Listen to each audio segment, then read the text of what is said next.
अमृत tele needs ने शिवम के business को टेक ओवर किया है for ₹5 lakh which is paid by cheque. ठीक है बच्चों। अब जो शिवम की एसेट्स को टेक ओवर किया गया है वो एसेट्स हैं फर्नीचर 10,000, स्टॉक 7,50,000 और डेटर्स 1,50,000। और जिन लाइबिलिटीज को टेक ओवर किया गया है वो हैं creditors ₹5,20,000, salaries payable 75,000, outstanding expenses 15,000। आपसे बच्चों दो चीजें मांगी गई हैं। पहला तो ये कहा गया है कि बताइए गुडविल कितनी होगी। ठीक है बच्चों। और दूसरा आपको जर्नल एंट्रीज पास करनी है related to the above information. ठीक है बच्चों। तो ये है क्वेश्चन। आइए अब देखते हैं इसका सॉल्यूशन।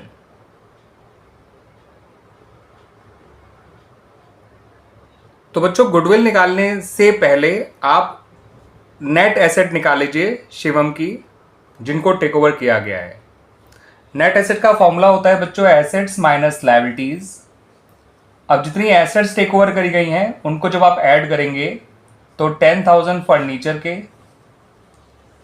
ठीक है बच्चों, 7,50,000 स्टॉक के,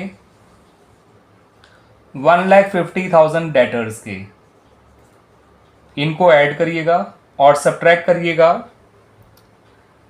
5,20,000 क्रेडिटर्स के, 75,000 सैलरीज पेबल के और 15,000 आउटस्टैंडिंग एक्सपेंसेस के। ठीक है बच्चों।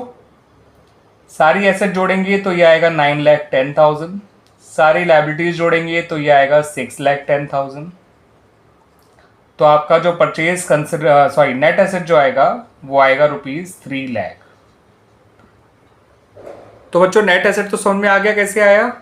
आइए परचेज कंसिडरेशन और नेट एसेट की हेल्प से गुडविल निकाल लेते हैं। तो गुडविल जो पे करी होगी या गुडविल के लिए जितना अमाउंट पे किया गया होगा टू शिवम वो होगा purchase consideration minus net assets. Purchase consideration हमें बता रखा था स्टार्टिंग में ही ₹5 लाख है। नेट एसेट हमने ढूंढ के निकाल लिया। तो इसका मतलब जो अमृत डेली नीड्स है उसने शिवम को ₹2 लाख उसकी गुडविल के लिए पे किया होगा। बिकॉज नेट एसेट तो केवल 3 लाख हैं, एसेट माइनस लायबिलिटी, मगर पेमेंट किया जा रहा है 5 लाख। तो इसका मतलब ये जो 2 लाख का एक्स्ट्रा पेमेंट किया जा रहा है वो उनका गुडविल के लिए किया जा रहा है टू शिवम। ये गुडविल परचेज गुडविल कहलाती है क्योंकि जब एक बिजनेस दूसरे बिजनेस को टेक ओवर करता है तो नेट एसेट से जितना पैसा वह एक्स्ट्रा पे करता है वही उसकी गुडविल होती है और इसे परचेज गुडविल कहा जाता है। इस गुडविल को बुक्स में रिकॉर्ड भी किया जाता है, जैसे कि देखिए अब हम रिकॉर्ड करने जा रहे हैं। ठीक है बच्चों, अपनी जर्नल एंट्रीज बना लेते हैं। उसमें हम सबसे पहले बिजनेस टेक ओवर करने की एंट्री बनाएंगे जिसमें हम सारी एसेट्स डेबिट करेंगे और लायबिलिटीज़ को और वेंडर मतलब जिसने अपना बिजनेस बेचा है यानी शिवम, उसको क्रेडिट करेंगे और फिर हम वेंडर को उसका पेमेंट कर देंगे। तो कुल मिला के यहाँ पे 2 एंट्रीज बनाई जाएंगी।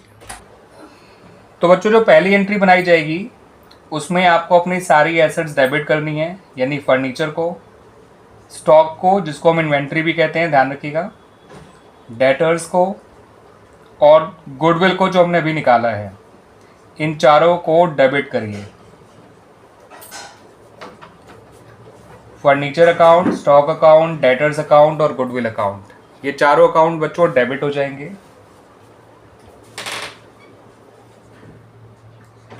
क्रेडिट क्या क्या होगा वो भी देख लीजिए। क्रेडिट होगा क्रेडिटर्स जो लायबिलिटीज है हमारी, यानी सैलरीज पेबल और आउटस्टैंडिंग एक्सपेंसेस अकाउंट, और फाइनली वेंडर को क्रेडिट करना मत भूलिएगा। ठीक है बच्चों, और वेंडर का नाम क्या है? शिवम।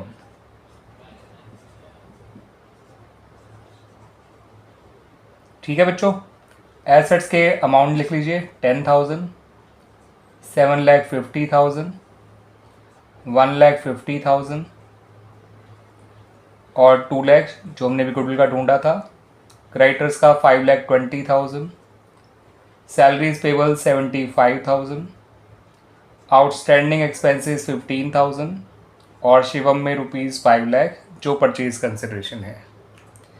ये एंट्री तो हो गई बच्चों एसेट टेक ओवर करने की। अब अगली एंट्री बनाएंगे हम परचेज कंसिडरेशन डिस्चार्ज करने की।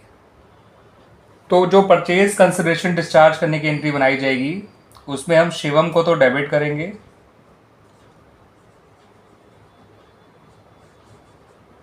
और बैंक अकाउंट को क्रेडिट कर देंगे और ये एंट्री बनेगी विद ₹5 लाख जो परचेज कंसिडरेशन का अमाउंट था।